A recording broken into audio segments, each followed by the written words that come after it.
خبر یہ آئی ہے کہ پی ٹی آئی کے سربراہ کا جو بیانیہ تھا سائفر کے بارے میں کہ ایک امریکی سائفر تھا اور اس میں ایک طرح سے تھریٹن کیا گیا تھا، تو اس کی تھریٹننگ تھی، اور اس کے اوپر پہلے نیشنل سیکیورٹی کونسل کا اجلاس بھی ہوا تھا، اعلامیہ بھی ہوا تھا، لیکن اب اس پر دوبارہ حکومت جو ہے اس نے ایف آئی اے کو تحقیقات کرنے کی اجازت دے دی ہے۔ اور دوسری طرف شہباز شریف کے جو کیسز تھے لوگ سوچ رہے ہیں ان کا کیا بنا، تو ہارون صاحب سے ہم پوچھتے ہیں کہ ہارون صاحب یہ کیا معاملہ ہے، سائفر پہ تحقیقات شروع اور شہباز شریف کے کیسز کا ذکر ہی نہیں ہے، یہ کیا جادو ہو گیا؟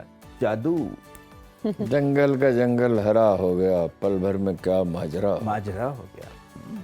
بات یہ ہے کہ سب سے اہم ادارہ اس پہ ہے نیشنل سیکورٹی کونسل، نیشنل قومی سلامتی کونسل، جس میں افواج کے سربراہ ہیں، جس میں وزیر اعظم ہے، وزراء ہیں، اپوزیشن لیڈر کو بھی بلایا جاتا ہے بعض اوقات۔ وہ اس پہ 2 میٹنگز کر کے فیصلہ صادر کر چکی۔ اب ایف آئی اے کے افسر اس میں کیا کریں گے جن کو حکم دیا جاتا ہے اور اس کی تعمیل کرتے ہیں؟ تو یہ ظاہر ہے کہ دفن کرنے کی وہ ہے کوشش ہے۔ مقصد کیا ہے؟ ماضی میں جو کچھ ہوا ہے، جیسے ہیروئن کیس کا ہوا، رانا ثناء اللہ کا، جیسے ان کا منی لانڈرنگ کا ہوا، ہر چیز کو دفن کرنے کی کوشش ہے، مگر تاریخ ایسی چیز ہے اس میں کوئی چیز دفن ہو سکتی ہی نہیں ہے، ہر چیز باقی رہتی ہے۔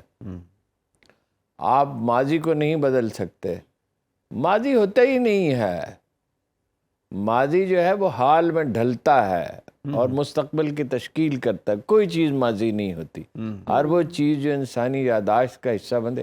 دوسری ایک بات آپ سے عرض کروں، یاداشت کبھی ختم نہیں ہوتی، انسانی اعصاب کمزور پڑ جاتے ہیں، لیکن یہ ہے کہ جو لوگ اس کی ایکسرسائزز کرتے ہیں، بعض دعائیں ہیں پڑھتے ہیں، ان کی یاداشت ہمیشہ ٹھیک رہتی ہے۔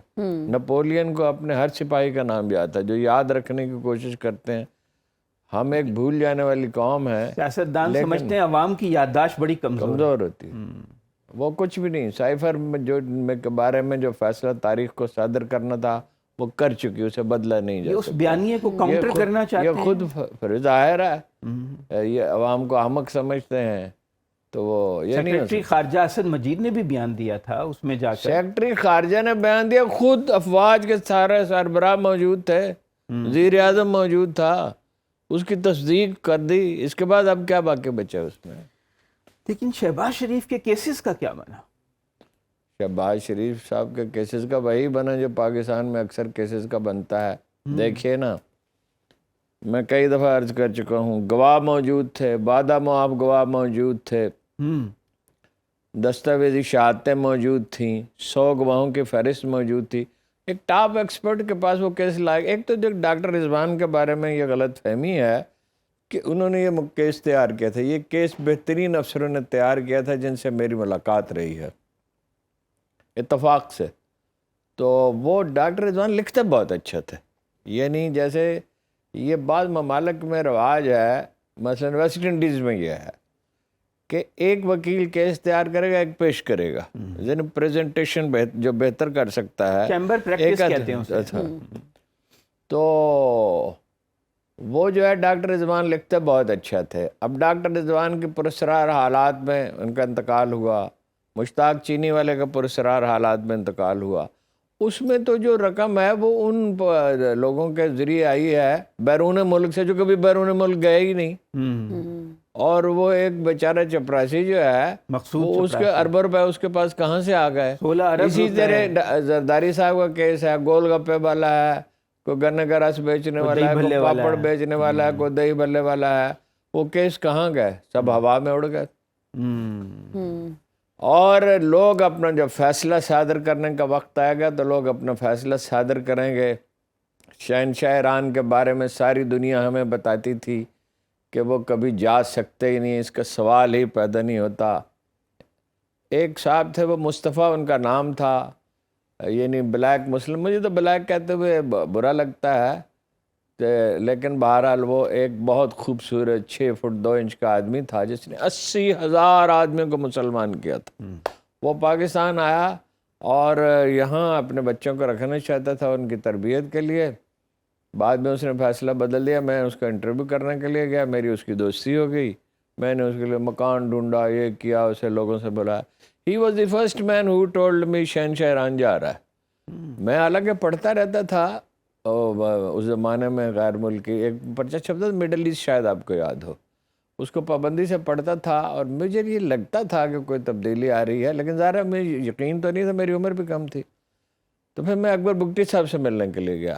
وہ بلوچ بیلٹ ہے نا پوری, جی ایران میں بھی ہے, ایران میں بھی ہے, تو وہ بلوچوں کے رابطے بہت رہتے ہیں. تو انہوں نے کہا کہ ہاں ایک سینما گرا تھا, آپ کو یاد ہے, وہ بہت سے لوگ مارے گئے تھے, یہ بھگدڑ مچی تھی. انہوں نے کہا ہاں. پھر میں نے اس میں دلچسپی لینی شروع کی, اور انقلاب آنے سے پہلے لکھا کہ انقلاب آ رہا ہے. پھر ایک ہاتھ میں ایران کی تھوڑی سی مٹی اور کوئی پرچم لیے ہوئے, وہ اپنا ایک دن ہم نے شہنشاہ ایران کو جہاز پہ سوار ہوتے دیکھا, اور ہمیں پتہ چلا کہ خمینی جو ہے وہ پیرس سے جہاز میں سوار ہوا, اور جہاز میں سوار ہونے کے بعد اس نے راستے میں وہ جو بیچ میں راستہ تو اس میں چادر بچھائی اور اس پہ سو گیا. اور کتنے لوگوں نے اس کا استقبال کیا. تاریخ انسانی میں اس کی اگر کوئی نظیر ہے تو امام شافعی کے جنازے کی ہے. 50 لاکھ انسانوں نے, ایران کی آبادی 3-4 کروڑ تھی, اس کا استقبال کیا. اور آپ کو معلوم ہے کہ تاریخ ہی بدل ڈالی اس نے. حکمران یہ سمجھتے ہیں وہ ہمیشہ کے لیے آئے اور ہمیشہ رہیں گے. اسی جگہ پہ جہاں ان کا استقبال ہوا, کچھ فاصلے پر ایک دن ہارون رشید آیا تھا, اور باغی لائے گئے تھے خراسان کے, اور اس نے ان سے کہا تھا خدا کی قسم اگر تمہاری فوج ستاروں کے برابر ہو تب بھی میں تمہیں شکست دوں گا. اس کے پہلوؤں پر زخم تھے, 45 سال اس کی عمر تھی, حالت اس کی یہ تھی. بیٹوں پہ اس نے جاسوس مقرر کر رکھے تھے, بیٹوں نے اس پہ جاسوس مقرر کر رکھے. جب وہ باہر نکلا جہاں وہ ٹھہرا ہوا تھا, تو اس نے اپنے معالج جو خوابوں کا علم جانتا تھا, جبرائیل اس کا نام تھا, اس سے کہا جبرائیل یہ تو وہی جگہ ہے, یہ تو وہی جگہ ہے جو میں نے تمہیں بتایا تھا خواب میں نے دیکھا تھا کہ وہاں میری موت واقع ہوتی ہے. اور اس نے کہا مٹی لاؤ. وہ مٹی لائی گئی. اس نے کہا خدا کی قسم یہ وہی ہاتھ ہے اور یہ وہی مٹی ہے. اور اگلی صبح اس کا انتقال ہو. بادشاہ آپ کو پتا ہارون رشید کی قبر ہی نہیں ہے, نامعلوم سی, ایسے ہی گمنام سی ہے, نہیں ہے نہیں. اس کو زمین حسرت زمین کے برابر کر دیا. اچھا. اور عربوں میں اتنی اہمیت نہیں ہے کہ اس کو لے جائیں, اس کی ہڈیاں جا کے عراق میں دفن کریں. تو ہارون صاحب یہ جو اب معاملات چل رہے ہیں کہ ابھی تو ہم نے سنا کہ 8 اگست کو اسمبلیاں تحلیل کر دی جائیں گی, لیکن بعد میں وزیر اطلاعات مریم اورنگزیب نے کہا ابھی حتمی فیصلہ نہیں ہوا.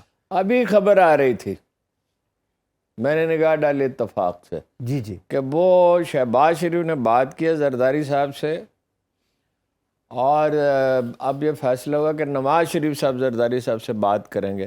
دیکھیے ایک ایک چیز پہ وہ سودہ بازی کریں گے, جیسے کرکٹ بورڈ پہ انہوں نے کی, جیسے انہوں نے کہا پیسے دیتے ہو سندھ کے لیے اپنا 30 ارب غالباً 20 ارب, اور اگر نہیں دیتے ہو تو بجٹ پہ ووٹ نہیں دے گے, جس کا مطلب حکومت ہی ختم ہو جائے گی. جب پیسے مل گئے تو جناب ایسی رکت طاری ہوئی کہ یہ پیپلز پارٹی کے ہی اپنا نمائندہ ہے, وزیر اعظم شریف. تو سیاست میں جیسے میں نپولین کا قول دہراتا ہوں, آپ سے عرض کیا تھا کہ اس میں کوئی دوست نہیں ہوتا, اس میں دشمن ہوتے ہیں یا حلیف ہوتے ہیں. اور مخلوط حکومتوں کا جو حال ہوتا ہے وہ آخر ہونا ہے, ساجے کی ہنڈیا بیچ چرائے کے پھوٹتی ہے. لیکن کل ملاقات ہوئی آصف زرداری اور بلاول کی وزیر اعظم شہباز شریف سے, کچھ نگران معاملات طے ہو رہے ہیں, نہیں ہو سکے نا, اسی لیے نواز شریف صاحب رابطہ کریں گے. اچھا, تو اگر اسمبلیاں جو 2 عظیم مدبر ہیں وہ باہم فیصلہ کریں, اگر تو اسمبلیاں مدت پوری کرتی ہیں 12 اور 13 کی شب تک, پوری کرنے کا سوال ہی پیدا نہیں ہوتا. تو 60 دن ملیں گے الیکشن, جتنی مہلت ملے گی اتنی لیں گے زیادہ سے زیادہ. اور اگر خود تحلیل کریں گے تو کوئی تھانے دار 1 گھنٹہ پہلے ریٹائر نہیں ہوتا. یہ تو وزارت عظمیٰ ہے اور وزارت خارجہ ہے اور سرکاری جہاز ہیں. آپ نے کبھی کسی سرکاری جہاز میں سفر کیا ہے وزیر اعظم وغیرہ کے؟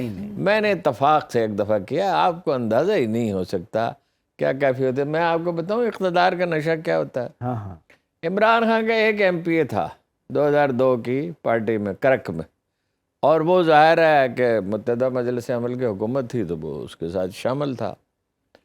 تو کون تھا عمران خان کے ساتھ؟ کوئی بھی نہیں تھا سوائے میرے. یہ عارف علوی اور یہ فلانے اور اب باقی تو بھاگے گئے ہیں. کوئی بھی نہیں ان میں سے آتا تھا.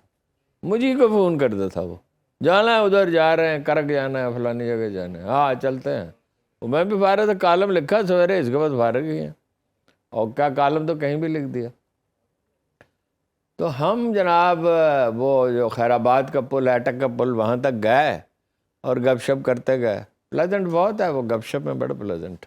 اچھا، تو اس کے بعد جو ہے وہ اچانک کیا ہوا کہ جیپ آئی اور آگے اور پروٹوکول، اس لیے کہ اب تو وہ دیکھیں نا، حکمران پارٹی کا ایک جو ممبر تھا، لیڈر تو وہی تھا نا، اور پھر ظاہر ہے اس کی اپنی ذاتی حیثیت بہت بڑی. اچانک بڑی قوت کا احساس ہوا کہ یار کہ ہم تو کوئی خاص لوگ ہیں جی. وہ عمران خان کو تو خیر اس کی کوئی اہمیت کا، مگر مجھے آج کل نام لینے پہ پابندی ہے. سڈنلی مجھے احساس ہوا دس از دا پار انٹاکسیکیشن. یہ ہے وہ چیز. جب قاضی صاحب جاتے ہوں گے، مجھے خیال آیا تو سامنے جیپ آتی ہوگی، مولانا فضل الرحمان جاتے ہوں گے تو خیر جیپ کیا پتہ نہیں کیا کیا کچھ ہوتا ہوگا. اقتدار کے نشے سے بڑھ کر کوئی چیز نہیں ہے. میں آپ کو پتہ ہے امام شافعی کی فراست کا بہت قائل. اس کا مطلب نہیں ہے کہ دوسرے امام جو ہیں ان کی اہمیت کم ہے. جناب امام مالک، جناب امام جعفر صادق، جناب امام ابو حنیفہ، جناب امام احمد بن حنبل، سب اپنی جگہ غیر معمولی لوگ ہیں. لیکن کوئی افتاد طبع بھی ہوتی ہے نا. بعض لوگ آپ کو زیادہ، مجھے امام شافعی بڑے اچھے لگتے ہیں. تو وہ ان کا قول میں ہمیشہ دہراتا رہتا ہوں. میں یہ مان سکتا ہوں کہ کوئی آدمی الکحل کے زیر اثر ہو مگر نشے میں نہ ہو، مگر میں یہ نہیں مان سکتا کہ کوئی آدمی اقتدار میں ہو اور نشے میں نہ. اگر آپ غیر جانبدار اور بے لاگ تجزیوں اور تبصروں میں دلچسپی رکھتے ہیں تو ابھی سنو نیوز کا YouTube چینل سبسکرائب کریں اور بیل آئیکن پر کلک کریں.